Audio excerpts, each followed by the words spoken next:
At noon, the town believed Clara Bennett had seduced me for my land.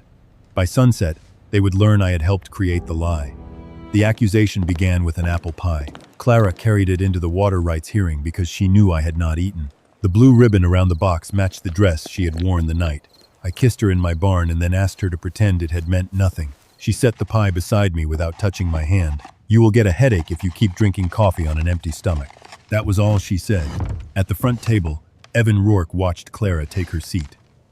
He represented the company that operated most of the county's canals, meters, and pumping stations. He also controlled enough votes on the water board to make every farmer in the room measure a sentence before speaking it. Evan looked at the pie, then at me. "Before we begin," he said, "I believe Mr. Hale should disclose whether Miss Bennett brought him a gift." A few people laughed. Clara did not. "It is lunch," she said. Evan asked the clerk to mark the pie as evidence. The laughter stopped. Ruth Calder, the board's longtime secretary, removed her glasses. "Evidence of what, Mr. Rourke?" "Undisclosed influence." Clara's shoulders stiffened. I should have spoken then. I should have said that she had brought me food dozens of times, just as I had repaired her fences, checked her pumps, and sat beside her father through 2 nights of fever. None of it had purchased an acre, a signature, or a vote. Instead, I looked toward the board members and calculated what defending her might cost. Evan placed a photograph on the display stand. Clara was kissing me inside my barn. The image had been taken through a broken window. My face was turned partly away, but there was no mistaking my hand at her waist or the way she had risen onto her toes to reach me. A murmur moved through the chamber. Someone behind me whispered, "I knew it." Clara stared at the photograph without blinking. I had kissed her instead of answering. Then I had stepped away. Evan placed a second document beneath the photograph. It was a petition to combine the Hale and Bennett water allocations under a temporary agricultural trust. If approved, the arrangement could protect both ranches through the coming drought and prevent Evan's company from acquiring Clara's allocation when her renewal period expired. My name appeared throughout the filing. My property appeared on every map, but my signature did not appear on the final page. Evan turned toward Clara. "Did Mr. Hale authorize you to submit this petition?" Clara's jaw tightened. The petition was supported by an existing authorization in the public record. That was not my question. "No," she said. "He did not authorize this filing." The room changed around us. The kiss could have been private. The pie could have been kindness. But the petition placed my land inside a legal process I had never agreed to enter. I looked at Clara. "You filed it?" "I was going to tell you." "When?" "After I had confirmation that the board would consider it." "You used my property before asking me." "I used an authorization carrying your signature. For emergency distribution. Years ago, the scope was not clear. It was clear enough for you to hide what you were doing." Pain crossed her face, followed by anger. She did not deny it. That made the truth harder to escape. Evan walked slowly before the board. "Miss Bennett is young, indebted, and weeks away from losing her water rights. Mr. Hale is a grieving widower with valuable land and no children. She brought him meals. She encouraged his attachment. She arranged private meetings. Then, before obtaining his consent, she placed his ranch inside a trust that would preserve her own." Thomas pushed himself halfway out of his chair. "My daughter saved that ranch, while your company charged us for water we never received." Evan did not look at him. The Bennett account contained signed certifications proving delivery. Clara turned sharply toward Evan. "What certifications?" He ignored her and faced the room. "You may decide for yourselves what she wanted from Mr. Hale." The crowd did. I heard words like opportunist, gold digger, and predator. Clara heard them too. Evan then asked me the question he had built the entire hearing to force. "Mr. Hale, did Miss Bennett lead you to believe her affection was connected to any legitimate partnership between your properties?" Every face turned toward me. I could have said that I loved her. I could have admitted that the photograph showed no seduction, only a moment I had wanted as much as she had. But defending her would connect me to the petition. It might expose the old authorization. It might reopen records bearing my signature from the final months of Margaret's life. Beside me, Clara waited. Then I gave Evan the sentence he needed. She misunderstood my kindness. Clara did not cry. She looked at me as if something inside her had gone perfectly still. Evan let the silence complete the accusation. Then he requested that the board reject Clara's renewal, suspend her petition, and transfer the disputed allocation to the operating company until a qualified buyer assumed the Bennett debt. That buyer, everyone knew, would be chosen by Evan. Ruth announced that the board would recess before considering the motion. Chairs scraped back. Voices rose. Thomas tried to reach Clara, but she bent close to him and asked one of their ranch hands to drive him home. I followed her into the corridor. Clara. She kept walking. I did not know about the petition, I said. She stopped beside the courthouse doors. You were entitled to say that. I was trying to keep you out of something worse. You told an entire town I imagined what happened between us. If Evan connects the old records to you, her voice remained quiet. That is what you were protecting, Samuel, not me. She stepped outside before I could answer. When I returned to the chamber, the apple pie still sat beside my chair. The ribbon had loosened. I lifted the box and felt something shift beneath the tin. Under the pie plate was a sealed brown envelope. Inside were 5 water delivery certificates. Each claimed that the Bennett Ranch had received its full allocation during 5 separate weeks, years earlier. Each bore the stamp of Evan's operating company, and each carried my signature. The signatures were real. The delivery amounts were not. A note in Clara's handwriting lay beneath them. You once told me paperwork could lie only when people agreed not to ask what happened before the ink dried. Ask where this water went. I found her behind the courthouse near her truck. Where did you get these? She looked at the certificates in my hand, then at me. If I tell you, will you use the answer to protect yourself? I signed them. I know. I never verified those deliveries. I know that too. The weight of the chamber seemed to follow me into the sunlight. Clara, if those records are false, your family's debt may have been manufactured, and your name helped make it believable. I tried to tell her that I had not known. The words sounded weak before they left my mouth. She opened her truck door. If you want to help, do not save my ranch and call it love. Find out what your signature did. Then what? Tell the whole truth. Her gaze held mine without softness. Especially the part that makes you guilty. The first time Clara Bennett brought me an apple pie, there was no envelope beneath the plate and no one watching closely enough to mistake kindness for a scheme. Her father's pump had failed near the end of a punishing August afternoon. By the time Thomas came to my ranch for help, the cattle troughs were nearly dry, and the repair company had promised to send someone the following morning. The Bennett herd could not wait. I followed Thomas across the boundary road with a toolbox in my truck. Clara was already inside the pump house, kneeling beside the motor with grease on her cheek and a wrench between both hands. You took your time, she said. Your father drives as if he expects the road to apologize. Thomas laughed. Clara almost did. The motor had burned through a bearing. I showed her how to brace the shaft while I removed the damaged housing. She followed every instruction once and remembered it. When a bolt refused to turn, she changed her grip instead of handing the wrench to me. By sunset, water was running into the lower troughs.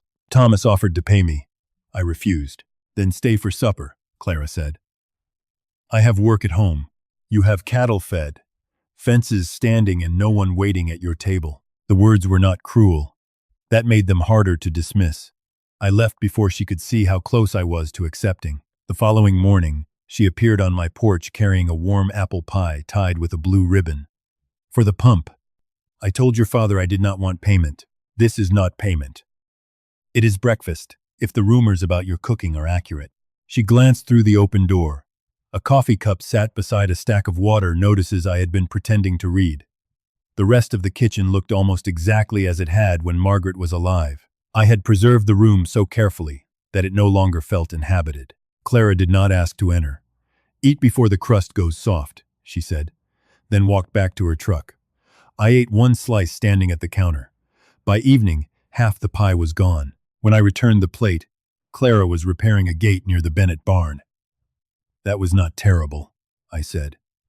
She examined the empty plate. Your gratitude overwhelms me. The apples were too sweet. You ate all of it. You cannot prove that. I can see where you scraped the filling from the rim. She smiled, and something in me moved before I could order it to remain still. After that, our lives began crossing in ways that seemed too ordinary to fear. Clara came when one of my heifers went into labor during a night of heavy rain. We worked in the mud until the calf finally breathed. She sat beside it beneath the shelter, while I covered the exhausted mother. I brought coffee from the house. Clara produced bread and cheese from her coat because she knew I would forget to eat once the labor began. Another morning, I found the front step at the Bennett house split through the center. Thomas had caught his boot in it twice, but refused to admit it needed replacing. I arrived with lumber before breakfast. Clara opened the door while I was removing the old board. "You could have asked. Your father would have said no." I meant before dismantling our porch. When the work was finished, she held the door open. "Come inside." I looked past her at the worn table, the flower jar and Thomas's hat beside a photograph of Clara's mother. The room felt lived in. Nothing had been preserved as evidence of a life that had ended. "I should check my north fence. You checked it yesterday." "The south fence, then." Clara lowered the cup she had brought me. "You repair every entrance, Samuel. You just never walk through one." I left before she could ask which door I was truly avoiding. The town called us neighbors. Thomas called when machinery failed. Clara called when she needed another pair of hands, and I called when I had made too much soup, though neither of us believed that excuse. We shared meals at her table and on the tailgates of our trucks. She learned that I rubbed the edge of my wedding ring whenever Margaret's name arose. I learned that Clara counted cattle twice when worried, and became unnaturally quiet whenever a bank envelope arrived. She never treated my grief as proof that I was fragile. I never treated her father's declining health as proof that she could not manage the ranch. That equality was what made being near her dangerous. One evening, I found Clara in the agricultural office, studying a renewal notice. "The Bennett allocation expires after the next dry season," she said. "Evans' company claims we have unresolved delivery charges." I read the statement. Her ranch had been billed for water during months when the lower fields had remained dry. "You should challenge it." I did. Evans sent copies of delivery certificates but refused to show me the originals. A lock seemed to turn somewhere inside me. Margaret had handled county water records during the final year of her life. Paperwork arrived at our house almost daily. I had signed forms she placed before me because she was ill. The county was impatient, and I wanted every problem beyond her bedroom door to disappear. My brother Caleb often sat beside her bed and carried completed folders to the equipment barn. He could imitate my voice well enough that Margaret sometimes answered him as if he were me. I did not tell Clara. "Evan buys distressed allocations," I said. "If he can make your debt look permanent, he can force you to sell. Then help me obtain the original records. I can speak to Ruth." "Because she trusts you?" "I know her procedures." Clara folded the notice. "Be careful, Samuel. There is a difference between helping me speak and deciding I need your voice." A few days later, Evan came to Bennett Ranch in a polished truck that had never carried feed. His offer would have paid the bank and left Thomas enough to live modestly, but it valued the land at less than half its worth. Clara read every page while Evan waited on the porch. "You should consider your father's comfort," he told her. "My father is most comfortable when strangers stop trying to steal his land." Evan smiled as though her refusal confirmed something useful. "Water rights do not care about sentiment, Miss Bennett. Neither do purchase agreements. That is why I read them." She returned the unsigned papers. After he left, I found her watching the dust settle behind his truck. "I did not expect him before the renewal review," she said. "He knows something we do not." Clara took a folded map from her pocket. It showed our properties before the county divided the old canal district. A faded line joined the Hale and Bennett wells, storage ponds and grazing fields beneath one handwritten notation. "Coordinated agricultural use. The same authorization number appears on my renewal records," she said. I recognized it. During a severe drought, Margaret and Thomas had arranged for our ranches to share emergency distribution. The authorization carried my signature because part of the Hale Canal crossed Bennett land. "It was temporary," I said. "The document contains no expiration date. It was never meant to combine ownership. I am not asking for ownership. I am searching for a lawful way to keep my father's ranch." I should have told her that my signature might also appear on Evan's certificates. Instead, I warned her not to file anything involving Hale land without speaking to me. "Then do not make me face the deadline alone," she said. That night, I unfolded the old map across my kitchen table. Beside the coordinated use line, Margaret had written a reference to 5 certified deliveries credited jointly to Hale and Bennett. Someone had crossed out the Bennett destination code and written a different routing number above it. I did not recognize the number. Caleb had asked about that same routing number while helping Margaret organize records during her final illness. At the time, I mistook his interest for concern, but I recognized the ink. It matched the pen Evan Rourke had carried into Margaret's hospital room. The morning after the hearing, I spread the 5 delivery certificates across my kitchen table. The signatures were mine. I recognized the broken final stroke in Hale and the dark marks where my pen had paused. I could deny remembering the forms. I could not deny signing them. The delivery dates, volumes, and destination codes were written in darker ink. On 2 certificates, the entries extended beyond the printed boxes. I carried the documents to the county records office before it opened. Ruth Calder found me waiting outside. If you came to ask what the board will decide, I cannot tell you. I need to know when these were completed. She led me into the archive room and placed the certificates inside transparent sleeves before comparing them with the county database. The signatures match, she said. The rest does not. The electronic records claimed the certificates had been created on 5 separate delivery dates. The physical forms carried the same batch stamp. Ruth examined the faded impression. This stamp was issued months after the earliest delivery. Could the forms have been entered late? They could have been scanned late. They should not have been certified late without an amendment notice. There is no notice. No. She opened the database history. The original entries contained only the shared authorization number, my signature, and the Hale account. The Bennett destination and delivery amounts had been added nearly a year later. Someone used forms I signed for another purpose. That is possible. Possible? Ruth met my eyes. Do not ask me to make your conclusions safer than the evidence allows. I asked who had altered the records. The account names are unreliable. Employees shared terminals then. I can tell you the changes were made after office hours, but access logs require a formal review. Request 1. A review will examine your signatures as closely as the later entries. It should. The words were easy to say in an empty room. I did not yet know whether I could say them before the town. At Bennett Ranch, Clara was loading feed into her truck. She saw me and walked toward the barn. I need to know where you found the certificates. I told you what you need to do. Ruth proved the delivery information was entered after I signed. Clara turned. That does not prove you were innocent. I did not say I was. You said someone altered the forms as if your name appeared without your permission. I signed them incomplete. The admission stopped her. Why? Margaret was in the hospital.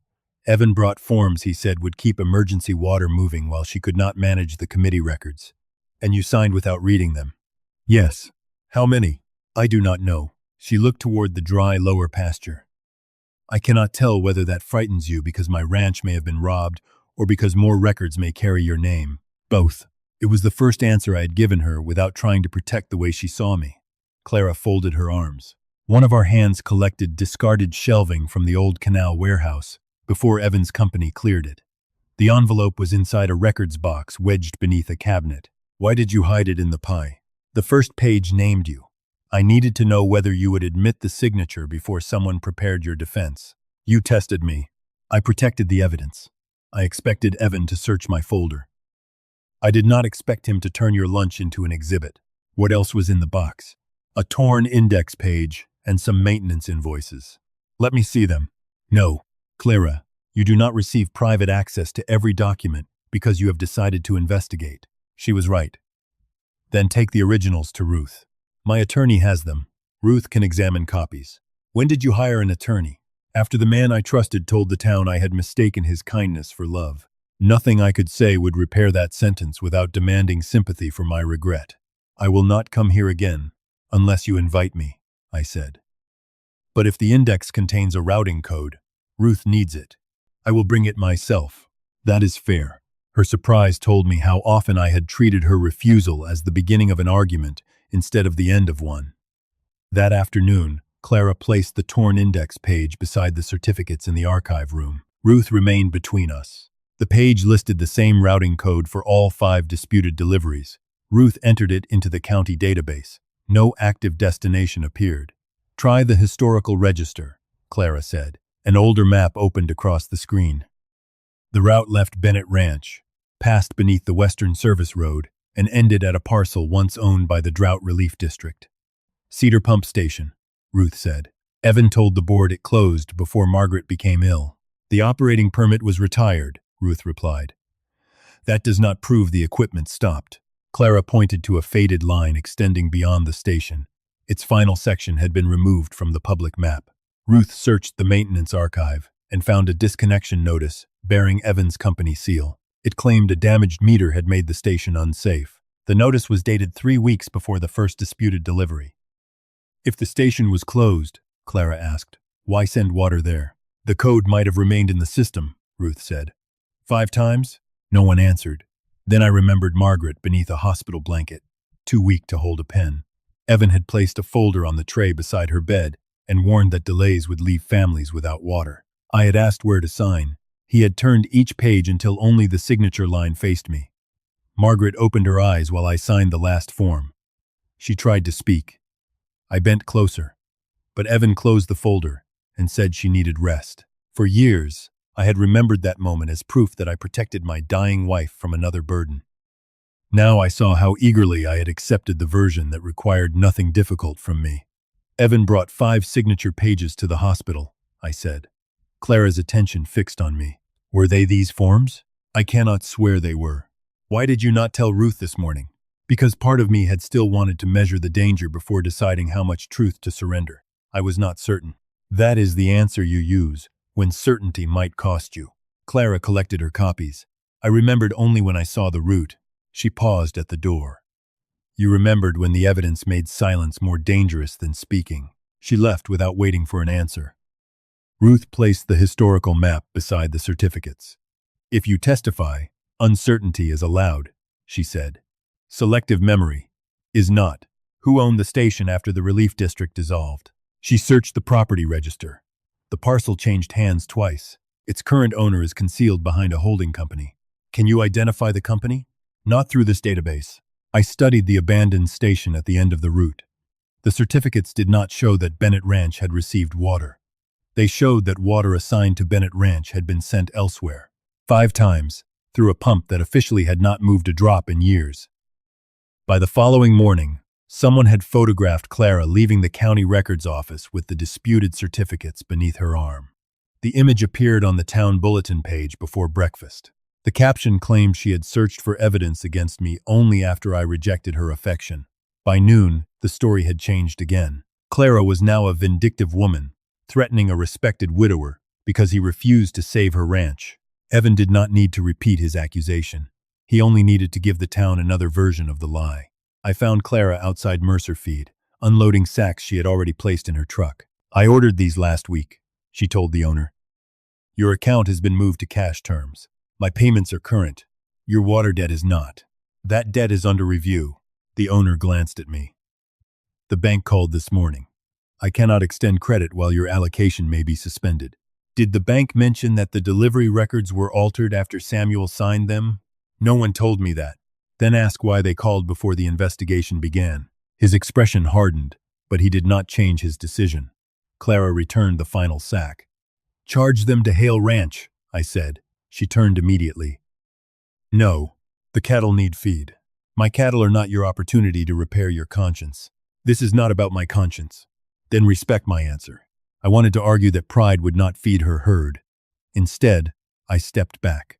Clara collected her receipt and left the store with nothing. Outside, 2 women stopped speaking when they saw us. What will you do? I asked. I have enough hay for several days. After that, I will sell part of the herd. You should not have to. Neither should I have to explain why I brought you a pie. She folded the receipt until the paper nearly tore. Do not stand beside me now because the audience has changed, Samuel. I am not here for them. You were when it mattered. She drove away before I could answer. That afternoon, Ruth called to say the board had approved an inspection of Cedar Pump Station. Evans' company still held the maintenance contract and would provide access. Who will attend? I asked. An engineer, a board representative, Evan and me. Clara should be there. She requested access.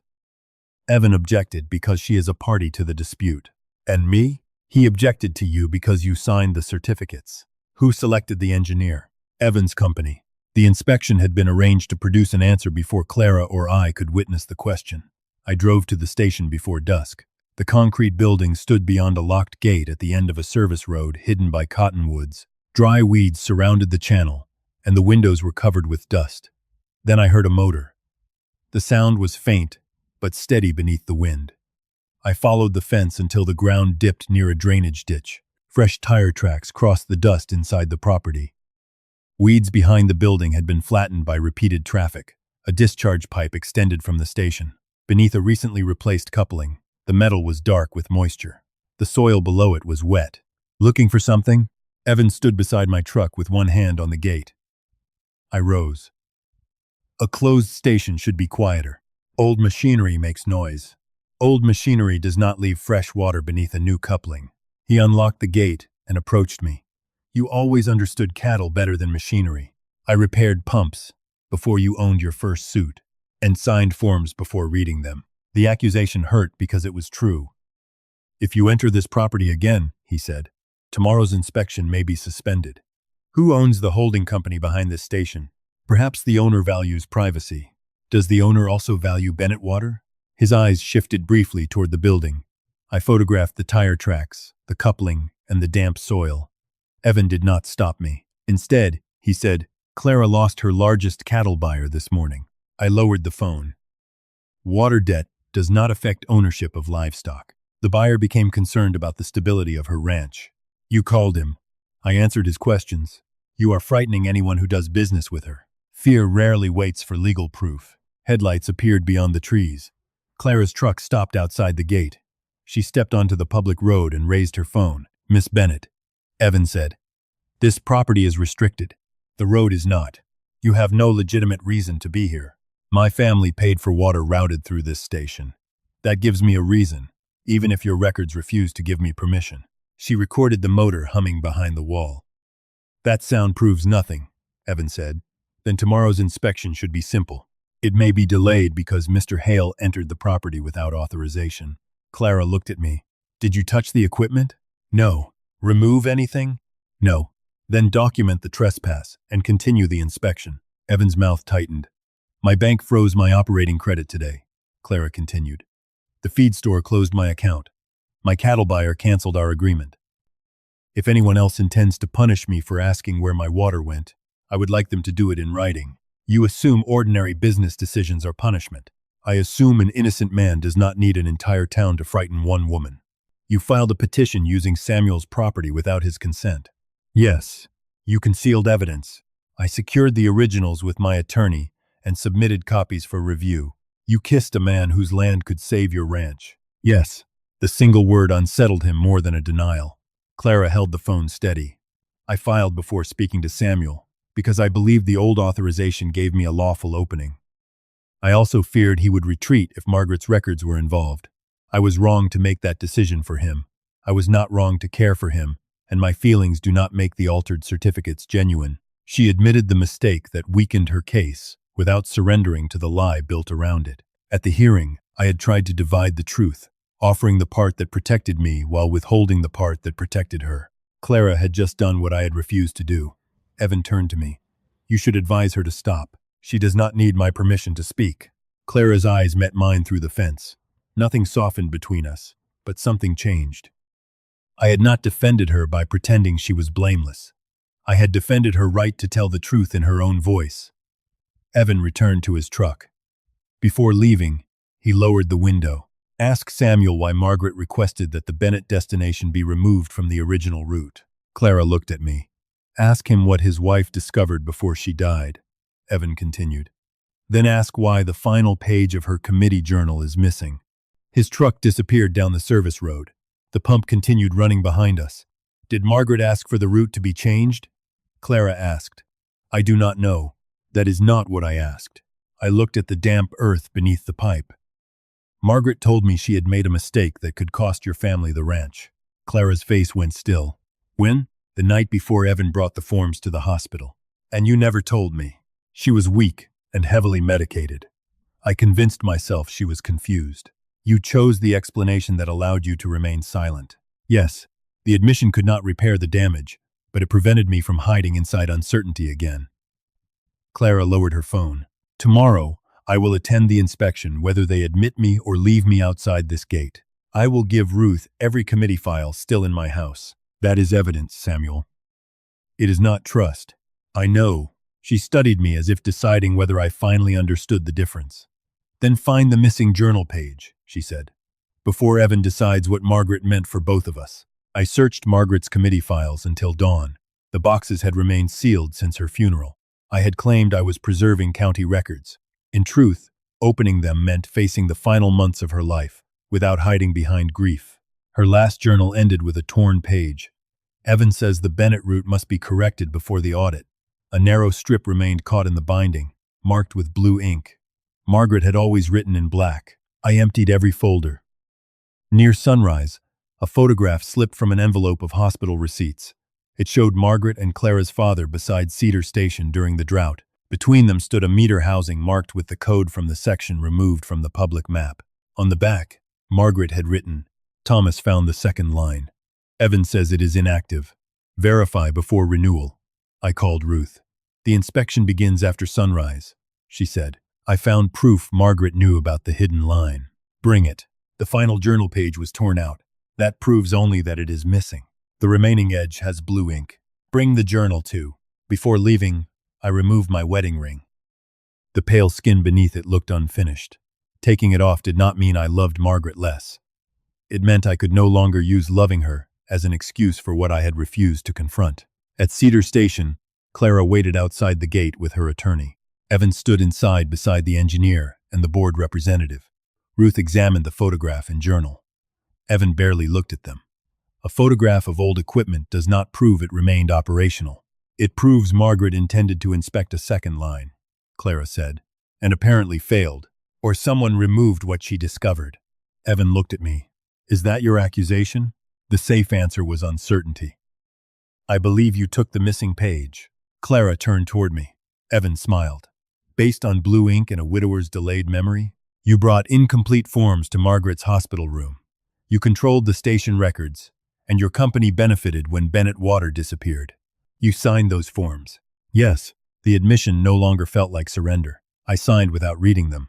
I ignored Margaret's warning because believing she was confused was easier than questioning you. Whatever you did afterward was possible because I chose obedience over responsibility. The board representative began writing. Ruth asked the engineer to inspect the meter shown in the photograph. Evan objected that the second line fell outside the approved inspection. "That line received the disputed deliveries," Clara's attorney said. "Excluding it would make this inspection meaningless." The representative ordered the gate opened. Inside, the motor had stopped. The silence felt staged. The engineer removed the main pump panel. The interior was warm, and fresh lubricant shone around the bearings. "This equipment operated recently. Maintenance crews test old machinery," Evan said. "Where are the test records?" Ruth asked. "My company keeps them." "Then provide them." Behind the building, Clara found the meter housing from Margaret's photograph. New bolts secured its old cover. The engineer opened it. The original meter was gone. A bypass valve connected the Bennett route to a buried line heading west. "Where does that line end?" the representative asked. "An emergency reservoir," Evan replied. Ruth unfolded the historical map. No reservoir appears on the county register. It is privately owned. "By the holding company that owns this station?" Evan said nothing. The engineer traced the buried route to a locked control cabinet. Evan refused to open it, claiming it contained proprietary equipment. Clara noticed a faded inspection sticker on one corner. Beneath the dirt were a service date and a technician's initials. "I know that technician," she said. "He repaired our north well." She called him and placed the conversation on speaker. The technician remembered replacing a flow sensor at Evan's request. The line did not lead to a reservoir. It supplied a private alfalfa farm beyond the western ridge. The representative ordered the cabinet opened. Its control display showed water totals extending across several dry seasons. The Bennett deliveries had not been isolated. Water continued moving through the hidden line long after the certificates were filed. The engineer copied the readings. Clara stared at the total. "That water could have kept our lower pasture alive." Her voice did not break. That made the loss sound larger. Evan moved toward the gate, but the representative blocked his path. "You will remain until the inspection ends. You cannot detain me." "No. But leaving will be recorded beside your refusal to open the cabinet." Evan looked at me. "This does not clear you, Samuel. Your signature began everything." "I know." He had expected denial. My acceptance left him nowhere to place the blame he wanted me to carry alone. Clara faced him. Who owns the alfalfa farm? A client. Ruth searched the corporate records her office had obtained that morning. The farm belonged to another holding company whose registered address matched Evan's business. The owner was Evan's brother. The scheme was not an old clerical mistake. It had taken Bennett water, weakened the ranch, and allowed Evan to offer a fraction of the land's value. The board representative suspended Evan's maintenance authority and froze action against Clara's allocation pending a full audit. That does not restore my credit, Clara said. No, the representative replied. But the preliminary report will state that the Bennett debt may have resulted from unauthorized diversion. Clara nodded. She knew official caution was not the same as justice. Reporters were waiting outside the station. Someone asked whether Clara had manipulated me into supporting her claim. The question offered me an escape. I could describe myself as Evan's victim and protect Hale Ranch by admitting only carelessness. Instead, I stepped toward the microphones. Clara Bennett did not create my signature. I signed incomplete documents. When my wife warned me that the Bennetts could lose their ranch, I chose to believe she was confused. At the hearing, I allowed this town to call Clara calculating, because correcting that lie would have exposed my failure. Clara stood several steps away, offering neither forgiveness nor rescue. My silence helped make the diversion possible. Hale Ranch will cooperate with restitution before I defend any acre of my own. The reporters shouted questions. One asked whether I loved Clara. That question has already been used to humiliate a woman whose livelihood was being stolen. Ask who received her water. Clara's expression changed, but only for a moment. The bank called before I reached my truck. My credit line had been placed under review because I had accepted potential liability. Soon afterward, a livestock broker suspended negotiations on my autumn sale. The cost of speaking arrived immediately. You may lose your ranch trying to repay mine, Clara said. I may. I did not ask you to promise restitution. No. I made another decision involving your land, without consulting you. She studied me. That sounds almost like self-awareness. It arrived late. Late is not the same as useless. It was not forgiveness, but it was the first kindness she had offered since the hearing. I handed her Margaret's photograph. Your father deserves to see this. Clara read the note on the back. The missing page may explain what Margaret discovered. I will keep searching. No, she said. We will search. I looked at her. This does not mean I trust you again. It means the page concerns both families, and neither of us should decide alone what it means. For the first time, partnership did not feel like being needed. It felt like being held to the truth. As we approached our trucks, Ruth called from the station. The engineer had found something behind the control cabinet. It was a narrow metal document case, stained by years of dampness. Across its lid, in faded blue ink, Margaret Hale had written Clara's father's name. The metal case was locked, its hinges sealed with rust. Ruth photographed it before placing it inside an evidence bag. Evan demanded that his attorney be present when it was opened. You may call him, the board representative said. The case will remain in county custody. For the first time, Evan looked like a man calculating how much control he had lost. We carried the case to the records office. Clara sat across from me at the archive table. The distance between us was no longer hostile, but it remained deliberate. A locksmith opened the case without damaging its contents. Inside lay a blue fountain pen, several folded maps, and an envelope bearing Thomas Bennett's name. Beneath them was the missing page from Margaret's journal. Ruth copied and registered each document before allowing us to read. The journal entry began in Margaret's black ink. Thomas found the bypass. Water assigned to Bennett land is feeding the Vale operation. Evan says, correcting the records will expose Samuel because his authorization appears on the transfer forms. Thomas wants to report everything. I asked him to wait until I can separate Samuel's signatures from the entries added later. The final lines were blue. If I do not finish this, give Thomas the maps. Tell Samuel the truth is not an attack on our marriage. It is the last honest thing I can leave him. Margaret had known I signed the forms.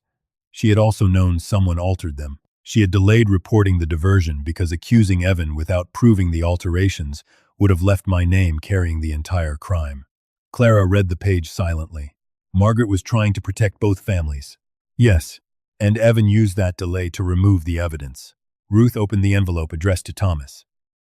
Inside was his signed account of following a maintenance truck from Cedar Station to the alfalfa farm. He had photographed the discharge line and confronted Evan the following morning. Evan warned him that an investigation would trigger an audit of Bennett Ranch. The false certificates would appear to prove the Bennetts had received unpaid water, while my signatures would suggest Hale Ranch had authorized every delivery. Margaret promised to retrieve the original database history before they approached the board. She became too ill to finish. The final paragraph explained Clara's petition. If Margaret cannot complete the review, I authorize Clara Bennett to use the old mutual water agreement to prevent either ranch from being seized until the diversion is investigated. Samuel may believe this threatens his land. It is intended to preserve both properties until the truth can be heard. Clara lowered the statement. My father gave me authority to file. He did, Ruth said. A judge must still decide whether the old agreement remains enforceable. But I did not invent the connection between our ranches. No, at the hearing, Evan had presented her petition as proof that she intended to steal my land. I had accepted that interpretation without asking why her father had trusted her with the agreement. I should have listened before you needed documents to force me, I said. Clara met my eyes. You should have asked before telling the town I confused kindness with love. I know. No, Samuel. You did more than doubt my evidence. You used my feelings to make your silence appear honorable. There was no defense that would not repeat the injury. You are right. Ruth unfolded the maps beneath a protective sheet. One showed the original relief network. Another traced the hidden line to the alfalfa farm. On the final map, Margaret had marked every parcel that lost water after the bypass opened. Bennett Ranch was not the only victim. Small farms along the southern canal had received reduced allocations for years. Several owners had sold after their wells failed. The companies purchasing those properties shared addresses with Evan's business partners. He was not only weakening Clara's ranch, I said. He was acquiring a corridor, Ruth replied. The Western Service Road crossed those parcels before reaching the site of a proposed freight terminal. If one company controlled the surrounding land, its value would rise far beyond what the ranchers had received. My father thought Evan wanted our pasture, Clara said. He wanted the road beneath it, Ruth answered. The board representative requested an emergency state audit and referred the holding companies to the county prosecutor. Evan's attorney arrived before the call ended. He claimed the documents were unreliable because Margaret and Thomas were dead. The maps were unofficial, and anyone could have hidden the case inside the station. Then he offered Clara a settlement. Evan's company would cancel the disputed debt, restore her allocation, and purchase the damaged pasture at its value before the drought. In return, Clara would withdraw her petition and make no public accusation about the diversion. You are offering to repay only what you failed to take, she said. I am offering certainty. You are offering silence and calling it security. The attorney turned to me. Hale Ranch remains exposed. Mr. Hale admitted signing incomplete documents and promised restitution publicly. If this becomes a civil case, his property may secure every claim. He placed a prepared statement before me. It said Clara had acted independently, that I had misunderstood Margaret's warning, and that neither of us possessed evidence connecting Evan personally to the continuing diversion. If I signed, the company would separate my liability from Clara's claim. I read it once.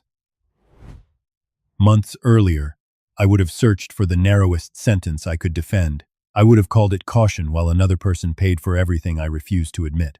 I pushed the statement back. My wife asked me not to treat the truth as an attack on our marriage. I will not turn it into an attack on Clara. You may lose Hale Ranch.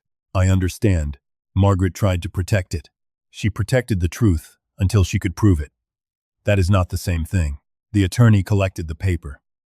This offer expires when the audit becomes public. It expired before you entered the room, Clara said. After they left, Ruth warned us that the evidence did not guarantee restitution. The audit could take months, and either bank might act before a court assigned responsibility. Clara's operating credit remained frozen. Mine was under formal review. The truth had reached us faster than protection could. Outside, farmers had gathered beneath the courthouse clock. Walter Ames approached Clara carrying old allocation notices. His family had sold their orchard after several dry seasons. My water began falling the same year as yours, he said. I thought my sons had ruined the wells.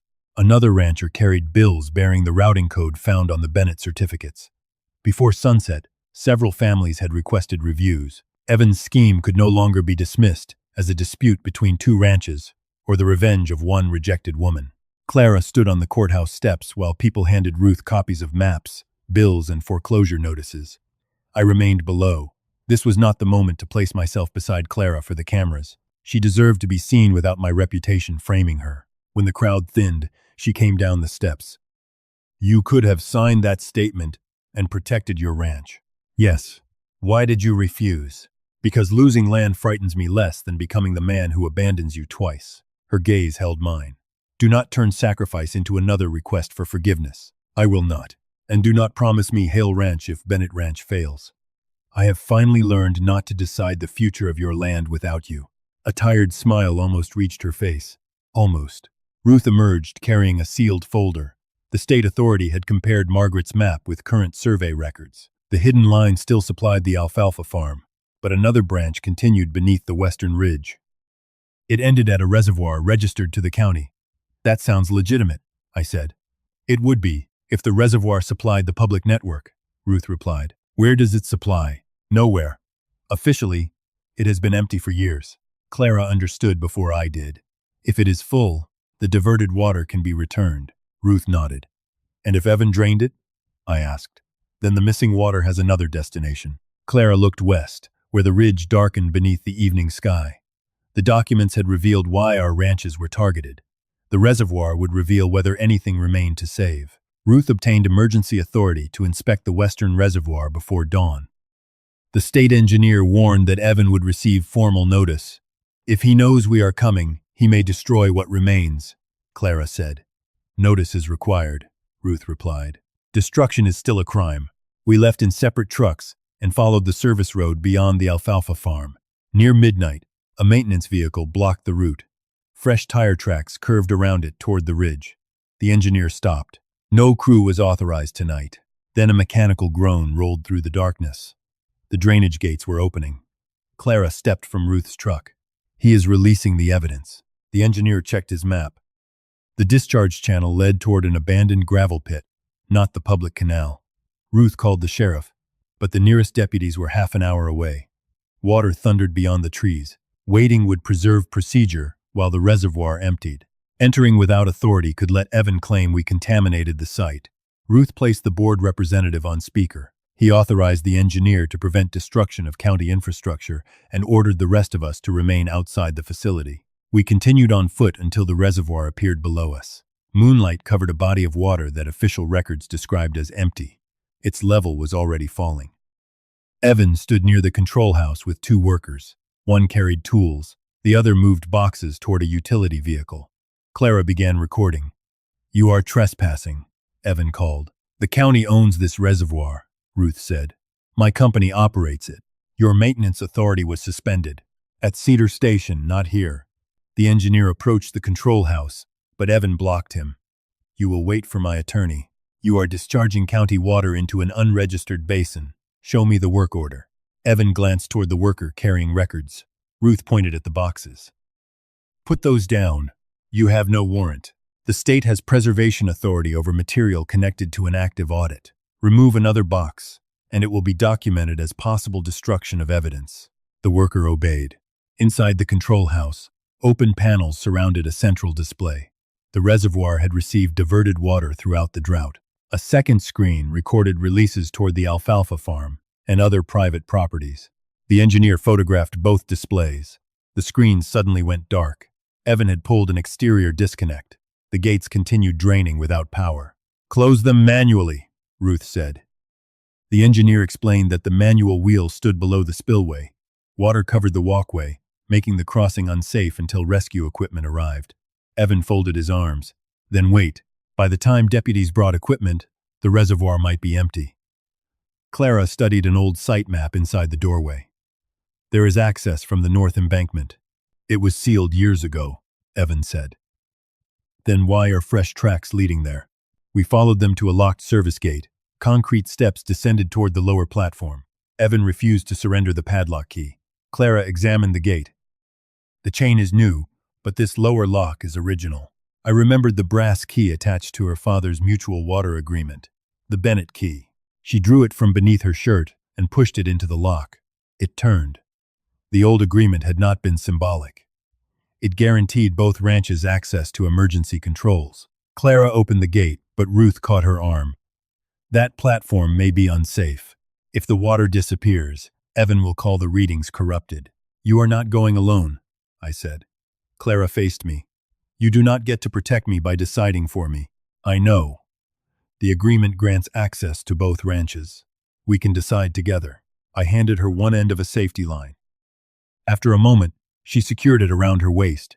We descended side by side. Spray made the railings slick, and the steps trembled beneath the force of the release. The manual wheel would not move. Fresh tool marks scarred its locking collar. Clara held the light while I fitted an iron bar through the spokes. The wheel shifted, then stopped. Evan shouted from above. Forcing it could break the gate. The warning might have been true. If we damaged the mechanism, the reservoir could empty completely. If we waited, Evan would achieve the same result while blaming procedure. Clara examined the pressure gauge. My father taught me these controls. We closed the outer gate first, then reduced the bypass. I wanted to ask whether she was certain. Instead, I asked, which wheel? She pointed. We forced the outer control together. The mechanism resisted, then released with a violent shudder. The flow weakened. Clara adjusted the bypass, while I steadied the main wheel. When the gate finally closed, more than half the water remained. The sheriff's vehicles reached the ridge moments later. Deputies secured the control house and the boxes beside Evan's vehicle. They found maintenance logs, purchase agreements for farms along the southern canal, and proposed contracts for the freight terminal. Every terminal agreement depended on one company controlling the western service corridor. Evan had used stolen water to weaken farms, reduce land values, and force sales along the planned route. The deputies separated the workers and recorded their statements while the engineer preserved the control data. Evan watched Clara and me return from the platform. Closing one gate will not save your ranches. No, Clara said. But it stops you from deciding what survives. He turned to me. Every farmer will pursue Hale land because your signature appears on those forms. They may. Margaret understood that truth without protection destroys everyone near it. I looked toward the water she had tried to preserve. You destroyed people and called their fear protection. A deputy ordered Evan to surrender his keys and remain beside the maintenance truck. For the first time, he obeyed without controlling what his obedience meant. At sunrise, the engineer completed his preliminary calculation. The reservoir held enough water to provide emergency deliveries to the affected farms while preserving a portion for testing and evidence. The state could not release it until contamination checks were complete. Clara's lower pasture would not recover immediately. The Ames orchard would not return because water had been found. Some losses could be repaired. Others had already become history. Ruth stood beside the closed gate. This proves continuing diversion and concealment. It does not erase Samuel's signatures. I know. Clara looked at me. Those words no longer sounded like defeat. They were the beginning of accountability. The bank called as we descended the ridge. Hale Ranch had until the end of the week to provide additional security or face foreclosure proceedings. Clara heard the message. You preserved water that may save my ranch while losing your own. I helped close a gate I should have questioned years ago. That is responsibility, Samuel. Do not reduce it to punishment because punishment feels simpler. I stopped beside my truck. What should I call it? Work. She placed her father's brass key in my palm and closed my fingers around it. This belongs to both ranches. Keep it until the hearing. Do you trust me with it? Not completely. Her honesty hurt less than false comfort. But I trust that you understand a key is not permission to decide alone. Ruth approached, carrying one recovered contract. Beside the terminal purchase price was a handwritten note. Hale parcel must transfer before final approval. Below it appeared a date set before Margaret became ill. Evan had targeted my ranch long before Clara filed her petition. The coming foreclosure was not merely a consequence of exposing him, it was the final part of his plan. The recovered contract gave us less than a week to stop the foreclosure. Evan had arranged for Hale Ranch to transfer before final approval of the freight terminal. Ruth found the method hidden in the maintenance accounts. Water company payments had passed through a consulting firm owned by Evan's partner. That firm had purchased distressed loans from farms along the service corridor. My loans still belonged to the bank, but a transfer agreement was ready. If I failed to provide additional security, the consulting firm would buy the debt and demand Hale Ranch. They planned to own the loan before you could challenge the seizure, Clara said. We sat at Margaret's kitchen table with Ruth and a state investigator. The brass key lay beside the recovered contract. The bank may not know the buyer is connected to Evan, the investigator said. Then warn them, Clara replied. Ruth shook her head. We can confirm a conflict, but the bank may still proceed unless Samuel provides security. Everything valuable on my ranch was already pledged. Clara opened the mutual water agreement. This protects both ranches from seizure during a dispute over shared water. A judge has not declared it enforceable, Ruth said. Then we ask one before the deadline. The county court scheduled an emergency hearing for the next morning.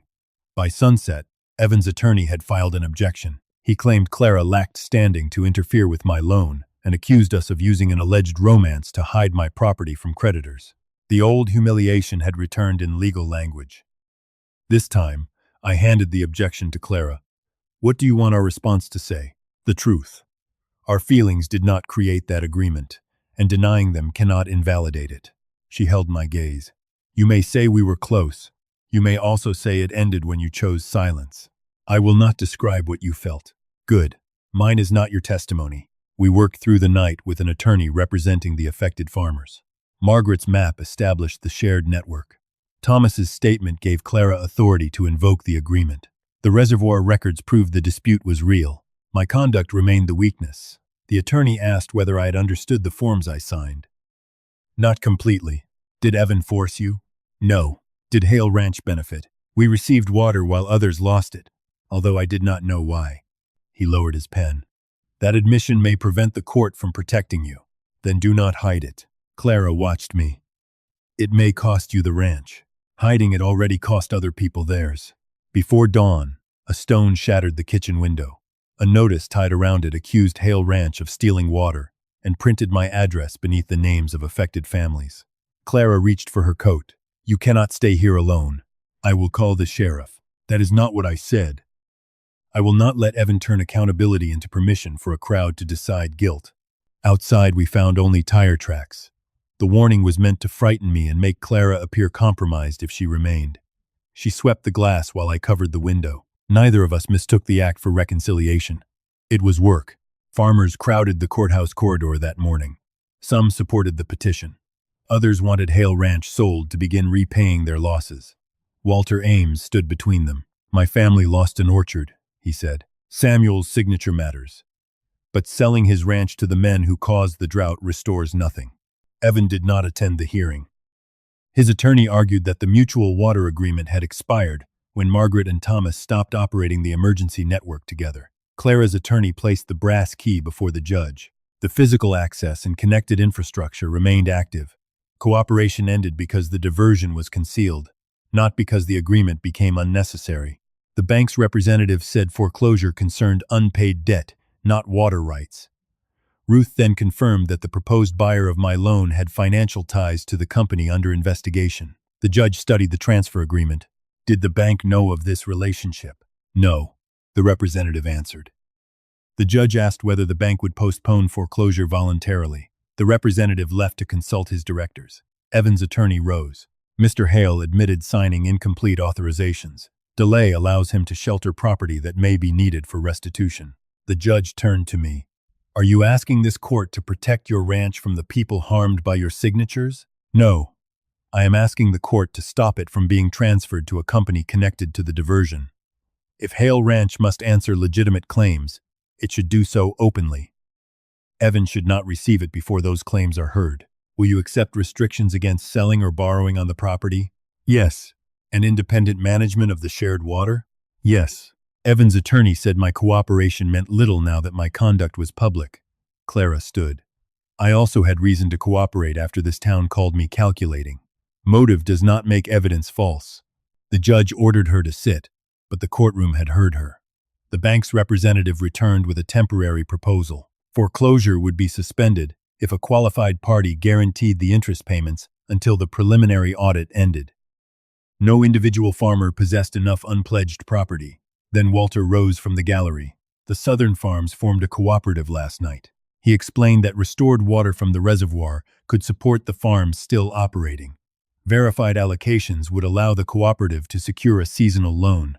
The cooperative would guarantee my interest payments if Hale Ranch placed its restored allocation under independent management and accepted its fair share of future restitution. The judge looked at Walter. You would risk your credit for a man whose signature appears on the transfers? We are not doing it for him.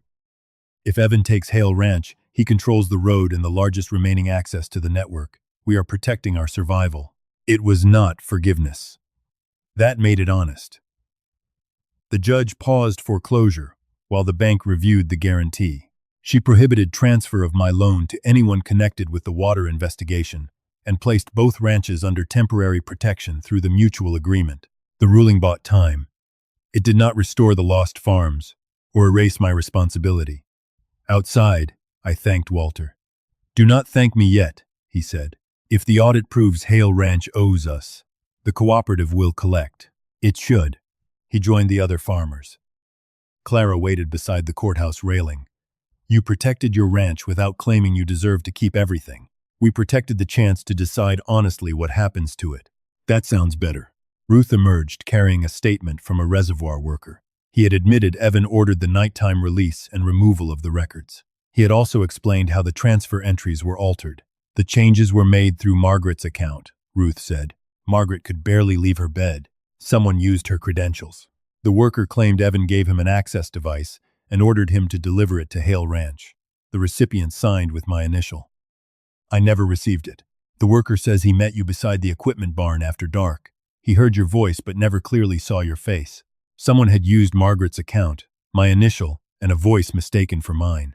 The records had been built to place the final act inside Margaret's home and the delivery in my hands. Clara asked, Did he remember anything else? Ruth folded the statement. The man knew where Margaret kept the original access codes. Only 3 people had known. Caleb had been the one person I never questioned because I believed caring for Margaret had finally given him a reason to stay. Margaret. Me. And the person who sat beside her bed during the final weeks of her illness. Clara read the answer in my face. Who was it? I looked toward the broken window of Margaret's kitchen. My brother, Caleb. Part 9. What we choose to open. Caleb was arrested before dawn at a roadside motel near the freight terminal. He had Margaret's access device, altered transfers, and a purchase option promising him the northern pasture after Evan's company acquired Hale Ranch. The option could be canceled if Caleb caused an investigation. My brother had traded our family for a promise designed to vanish. Ruth allowed Clara and me to watch his interview from behind the glass. Caleb admitted using Margaret's account after her illness confined her to bed. He had copied my voice, met the reservoir worker in my coat, and signed my initial because Evan said the records needed someone the town already trusted. He denied changing the original allocations. Margaret began it, he said. Samuel knew enough to stop asking. The investigator placed Margaret's final letter before him. Caleb laughed without humor. Ask him about the blue folder. Ask what she promised if he let her handle everything. Clara did not question me until we returned to Hale Ranch. The kitchen window was covered with plywood. Morning light entered around its edges. I opened the locked drawer beneath Margaret's desk and removed a blue folder. Inside was a refinancing agreement prepared during the last months of her illness. It moved Hale Ranch's overdue water charges into a protected agricultural account. My signatures on the delivery certificates allowed the county to approve it without a full audit. Margaret had told me the arrangement would keep the bank away while she corrected a clerical dispute. She had also asked me not to discuss the certificates until the refinancing closed. What did she promise? Clara asked. That I would not lose the ranch while I was losing her. The words were true, but incomplete. I had seen routing numbers I did not understand. I had noticed delivery totals that did not match our fields. I had chosen not to ask because Margaret was dying, and the agreement offered a future in which at least the land remained. I had not known where the water went. I had known that understanding might cost me the protection I wanted. Caleb called it silence, I said. He was right about that part. Clara read the agreement, then returned it. Did you receive money from the diversion? No, but Hale Ranch received time while other families lost land. Will you give this to Ruth? Fear moved through me before the answer did. The folder could turn negligence into knowing concealment. It could end the cooperative guarantee and reopen foreclosure. Yes, Clara's eyes filled, though her voice remained steady. Then I will go with you, not to excuse you, to make sure no one uses your confession to hide what Evan and Caleb did. At the courthouse, I gave Ruth the folder and asked to speak before the farmers gathered for the audit briefing. I told them Margaret had placed incomplete forms before me, and that I signed them. I told them I had accepted protection for Hale Ranch without insisting on knowing who paid for it. I did not claim grief had made me innocent. Walter Ames stood in the front row. "Does the cooperative still owe your ranch protection?" he asked. "No one owes me protection. If the guarantee is withdrawn, I will accept it. If restitution requires part of my land or future income, I will submit to the same review as everyone else." The room did not forgive me. That was not why I had spoken. The cooperative voted to maintain the temporary guarantee until the audit ended, but placed Hale Ranch under independent financial supervision. Walter explained that accountability required access to the truth, not another forced sale benefiting Evan's partners. The prosecutor charged Evan with fraud, evidence tampering, and conspiracy. Caleb agreed to testify, though cooperation did not erase his part. The findings named Margaret's concealment and the records that finally exposed it. Clara corrected her own public story as well. Before the water board, she withdrew the petition she had filed without my consent. "The purpose was lawful," she said, "but I used authority created by our parents to make a decision Samuel had not accepted. A good outcome does not turn consent into an inconvenience." She submitted a new petition signed by both ranches and the Southern Cooperative. It placed the restored allocation under independent management and guaranteed every affected farm access to the same records. The board approved temporary distribution after the water passed safety testing. It was not enough to restore Walter's orchard or return the families who had left. It kept the remaining farms alive through the dry season. Months later, the court assigned Hale Ranch a share of restitution. I sold the northern pasture rather than challenge the judgment. The land went to the cooperative, not to a freight company. Clara kept Bennett Ranch. The debt built from false deliveries was canceled, but the damage to her fields required years of work. We did not repair our relationship as quickly as the canal. Some evenings, she helped review cooperative accounts at my kitchen table. Other evenings, she left before supper because being near me still reopened the hearing. I stopped asking whether she had forgiven me. Instead, I asked what she wanted before making plans that included her. On the first cold morning of the next season, Clara arrived carrying an apple pie tied with a faded blue ribbon. I stared at the box longer than I meant to, she noticed. "There is no envelope beneath it," she said. I lifted the tin anyway. The reflex embarrassed me, but Clara did not laugh. Some wounds survived even after the lie was exposed. She placed the brass key between us. The cooperative had restored the old maintenance room as a public archive for water records. Both our names were listed as temporary custodians. "They want us to open it this afternoon," she said. I touched the ribbon around the box. "Do you want to?" Her expression softened at the question. "Yes, but I do not want the key to mean that either of us may decide alone." I set my hand beside hers, not over it. Then we turned it together. Clara cut the pie. We ate at the table Margaret had once used to hide the truth, and Caleb had used to divide us. Nothing beneath the plate asked me to choose between love and honesty. For the first time, they required the same thing. If you believe love begins not with being rescued, but with being told the truth and given the freedom to choose, share your thoughts below. And if this story stayed with you, subscribe for more stories about wounded people, learning that trust is not a promise made once, but a decision made together.